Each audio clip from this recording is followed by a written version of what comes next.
Ok, bienvenue sur Ndiaba Bové. Avant de commencer, ne manquez pas de vous abonner à la chaîne et d'activer donc la cloche de notification pour ne pas manquer nos prochaines vidéos. Aujourd'hui, on va continuer avec notre cours de dessin technique. On va parler tout simplement des coupes simples. C'est quoi une coupe simple? C'est tout simplement une coupe suivant un seul plan de coupe. Pour bien comprendre ceci, nous allons passer directement à un exercice d'application. Ok, comme travail à faire, on demande donc de compléter la vue de face en coupe AA, la vue de dessus et la vue de droite. On peut donc observer tout simplement ici le dessin dont on va réaliser tout simplement les différents travaux, les différentes questions qu'on a posées. On peut donc voir ici, on aura donc la vue de face, d'accord. On veut donc représenter cette vue de face-ci en coupe AA. On regarde donc tout simplement dans la vue de droite qui est tout simplement à gauche donc de la vue de face. On peut donc voir le plan de coupe ici. Donc le plan de coupe est matérialisé tout simplement par des traits mixtes fins renforcés aux deux extrémités comme on peut voir là. D'accord. Il y a donc deux flèches.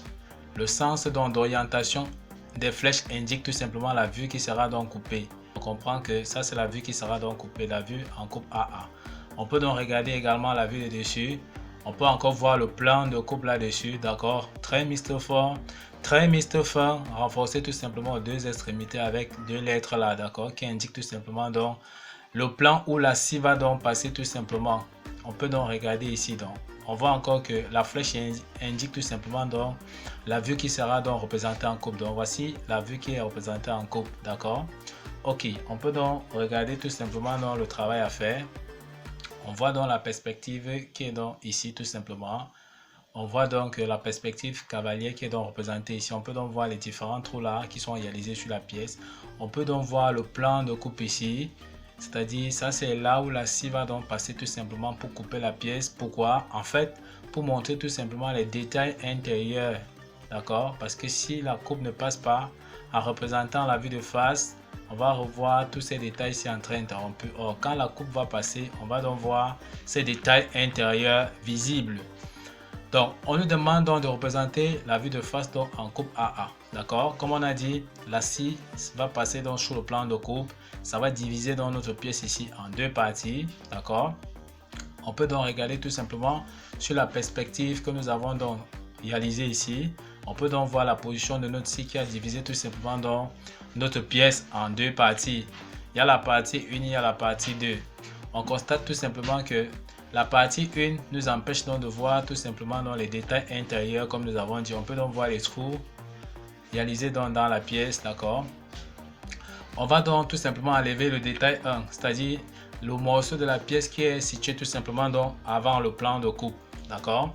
Maintenant, pendant la coupe, quelles sont les parties qui seront donc touchées par la scie? Les parties qui seront donc touchées par la scie, on peut donc voir tout simplement ici qu'on peut donc assurer tout simplement. Donc voici les parties touchées tout simplement par la scie pendant la coupe.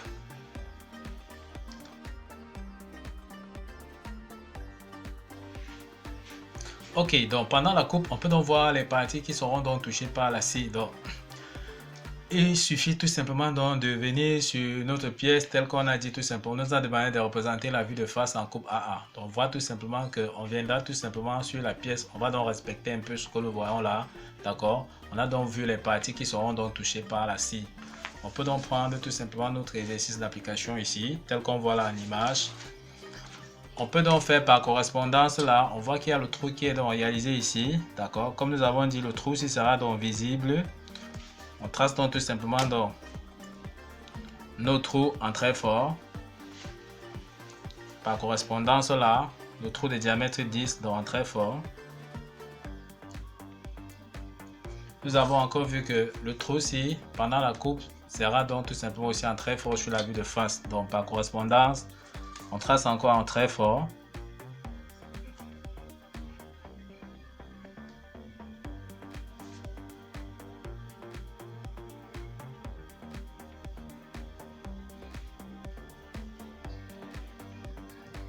Ok, on voit donc comment on a donc représenté tout simplement très fort. On a qu'assuré dans les parties touchées par la scie comme nous avons dit. D'accord? On assure tout simplement donc. On peut donc représenter tout simplement dans les hachures. Les hachures sont représentées tout simplement en très fin, régulièrement espacées. On peut donc voir tout simplement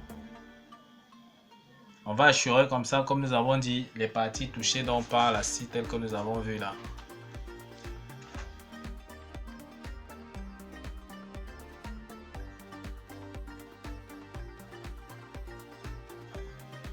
Ok, donc ici, on peut donc voir que nous avons assuré les parties qui sont donc touchées par la scie. Tout ce qu'on aura à faire, c'est de venir donc tout simplement mettre donc au-dessus, donc comme nous avons vu, on doit venir ici mettre tout simplement donc AA.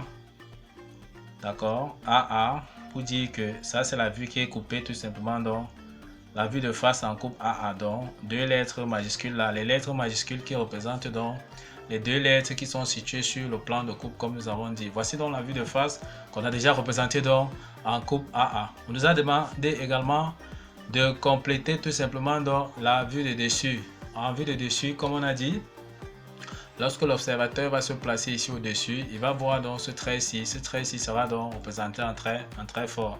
Donc correspondance verticale. On va donc voir ce détail ici tout simplement donc en trait fort. On continue. Il y aura donc ce trou-ci. Lorsque l'opérateur va se placer au-dessus, d'accord, la matière ici va l'empêcher donc de voir ce trou-ci. Donc le trou sera représenté tout simplement en trait interrompu. Or, le diamètre du trou, on a vu que c'était diamètre 20, tout simplement. Donc, on vient donc tout simplement ici, on met donc l'axe à partir de l'axe ici, on met la 10. Ok, comme nous avons dit, en trait interrompu.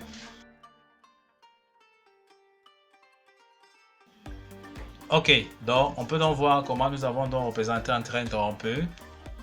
On peut donc voir comment on a donc complété dans la vue des dessus. Comme nous avons dit, lorsque l'opérateur est au-dessus de la pièce, il va voir donc ce trou-ci en très fort. Il va voir donc ce trait-ci, d'accord, ce contour-ci en très fort. Mais ce trou-ci de diamètre 20 sera vu tout simplement donc en interrompu. Donc c'est ce que nous avons donc fait ici.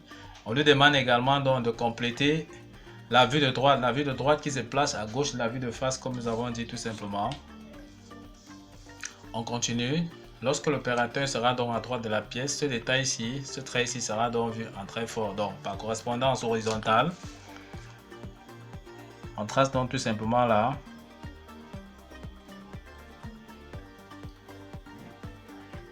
On représente donc en très fort. Ok, on peut donc voir ce trou-ci, d'accord, ce trou-ci de diamètre 10 que nous voyons là. On voit bien qu'en projectant sur le trait de projection à 45 degrés, on voit que l'axe se trouve donc à ce niveau-ci. Donc le diamètre ici étant phi 10, on vient donc à partir d'ici, on reproduit donc ce détail-là. Étant ici à droite de la pièce, lorsque l'observateur est ici à droite de la pièce, la matière ici l'empêche de voir qu'il y a dans le trou à ce niveau-ci. Donc ce détail ici sera représenté tout simplement en trait interrompu. Donc on n'a qu'à représenter donc tout simplement un trait interrompu.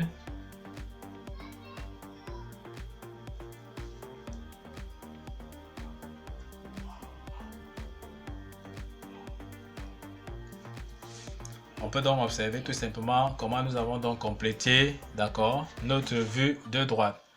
On peut donc regarder comme nous avons dit, lorsque l'opérateur donc est ici, la matière ici l'empêche de voir qu'il y a dans ce trou. Mais il voit également qu'il y a un trou de diamètre 20 qui passe là. Ce trait ici est vu donc en très fort, ici en très fort, d'accord. Et c'est ce que nous voyons là. On peut donc observer comment nous avons complété. Donc, on a monté tous les différents détails sur les différentes vues. Donc, on retient tout simplement que voici donc la vue de face qui est donc tout simplement coupée en coupe AA. D'accord, vue de face en coupe AA. L'orientation donc du plan de coupe, il y a deux flèches là. Les deux flèches vont toujours s'orienter vers la vue qu'on a envie de réaliser dans la coupe. On voit que la flèche est indiquée dans la vue de face qui est donc représentée en coupe AA. On voit que le plan de coupe peut aussi se placer donc sur la vue de dessus. D'accord? Ok, nous sommes comme ça donc arrivés donc au terme de cette vidéo qui nous montrait donc étape par étape, pas à pas donc comment réaliser une coupe simple. Ne manquez pas donc de liker la vidéo, de vous abonner et d'activer donc la cloche de notification pour ne pas manquer nos prochaines vidéos. Sur ce, à bientôt!